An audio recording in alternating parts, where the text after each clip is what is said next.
This is the first of 3 tapes of Terence McKenna at the Ojai Foundation under the teaching tree in April 1985.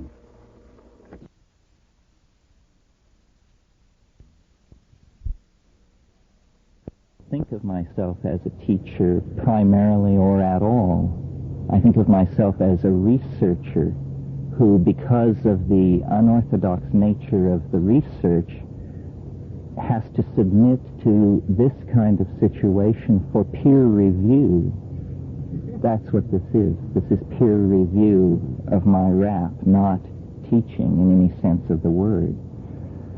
So before I get into it, I'll say a little bit about my attitude toward epistemology and system making generally.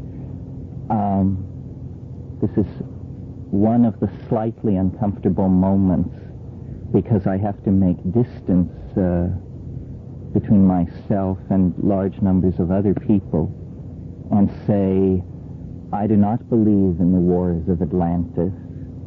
I do not believe in reincarnation. I do not believe in the healing power of crystals. And a whole string of alienating I do not believes. Fact of the matter is, I don't believe in belief. I think belief is a tremendously stultifying force. What I'm interested in is freedom. And I noticed very early that a belief absolutely precludes the possibility of holding to its opposite. And therefore, if you believe something, you have signed away its opposite and limited yourself. This comes close to the ideal, but not the fact of how science is supposed to be waged. So I'm an impression and fact collector, and I will propound a number of ideas that are very controversial, I guess. And I want you to understand they appear controversial to me, and the controversy over their applicability to reality rages in me at least as strongly as it will rage in any dialogue that I have with any of you. The area that we're working in at the fringe of science, at the frontier of psychology, is too chaotic and disorganized to be called a science at this point. We're in the Baconian phase of it, where you merely collect facts, catalog facts, and wait for emergent patterns to be visible. And this is what I've done, and I began as a skeptic, fairly confident that this kind of examination of reality and collection of facts would support the rationalist, reductionist, minimalist mapping of reality. And I discovered, to my delight and amazement, that the world is quite a complex place. Quite a large percentage of it goes on outside the descriptive power of any metaphor that we presently have a handle on.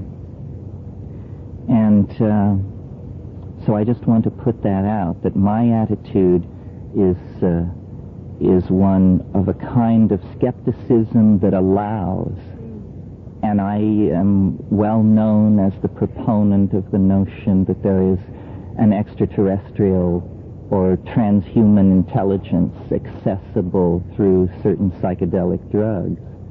I have that experience often, but I am not a believer in it. I'm very puzzled by it. I return again and again to reason as the measure against which all these things have to be played.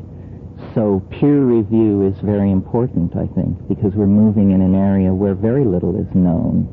We're somewhat in the analogous position to the early explorers of the Amazon, who would sail up the main flow of the Amazon and note in their logs, past a river mouth at noon, 2 miles wide, origin unknown. This is what we are charting, enormous unknown flows of which we are only able to chart the most gross expression of these things. Okay, so that's enough about method.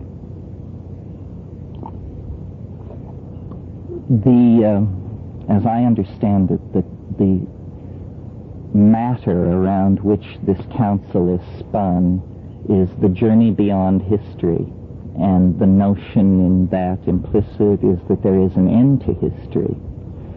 So what I want to talk about this morning, and it's the most difficult lecture that I give, because the goal is not to convey a feeling or an impression, but to actually convey an idea. And ideas you either get or don't get. It isn't like you can halfway get how to factor a quadratic equation. You either know how to do it and it's trivial, or you don't know how to do it and it's inconceivable.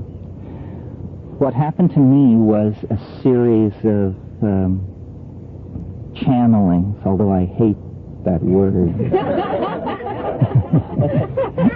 So do we.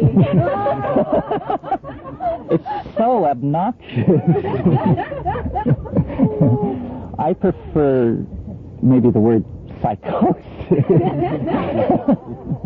Anyway, a series of self-amplifying revelations springing from an interior source that appeared to my best judgment not to be me.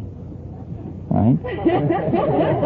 And it was an unusual example of this sort of thing, although I do not immerse myself. I have never read a word of what Seth has to say or any of that. But I gather these things are largely urging people, they're moral teachings is what they are, urging people to straighten themselves out and fly right and care for the earth and be aware and be decent. And the thing which I received was more in the character of an unraveling of a mystery, somewhat analogous, if any of you are familiar with Robert Graves' book, The White Goddess, where in a series of continuing revelations he gained great insight into early Celtic and Goidelic poetic alphabets and encryption methods. The object of my experience was the I Ching. And I noticed, discovered a number of things about the I Ching which led me to the conclusion that what we possess in the King Wen sequence is in fact a fragment, an archaeological chunk of a piece of broken cosmic machinery. I concentrated entirely on the I Ching as a prehistorical artifact.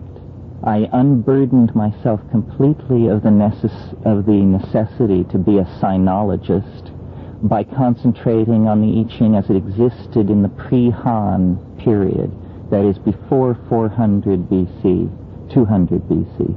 All the commentaries on the I Ching, all the exegesis is Han or post-Han. So I didn't deal with that at all. I dealt with what's called the King Wen sequence. How many of you are well familiar with the I Ching? Good. The rest of you, good luck. The King Wen sequence is the oldest, if you give up Atlantis, Lemuria, etc., the oldest ordered human abstraction. It is, we find fragments of it on shoulder bones that are 4,000 to 5,000 years old. So it's a human-generated abstraction that has been preserved through the millennia. Now, the question is it an ordered sequence? And this was the first koan that the interior voice posed to me. What is the order of the King Wen sequence?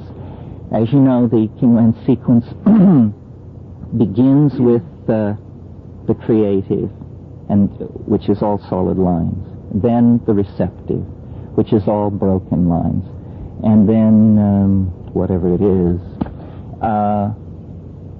I noticed immediately that it was obviously organized in pairs. In other words, each hexagram, the subsequent hexagram can be generated by turning the first one upside down.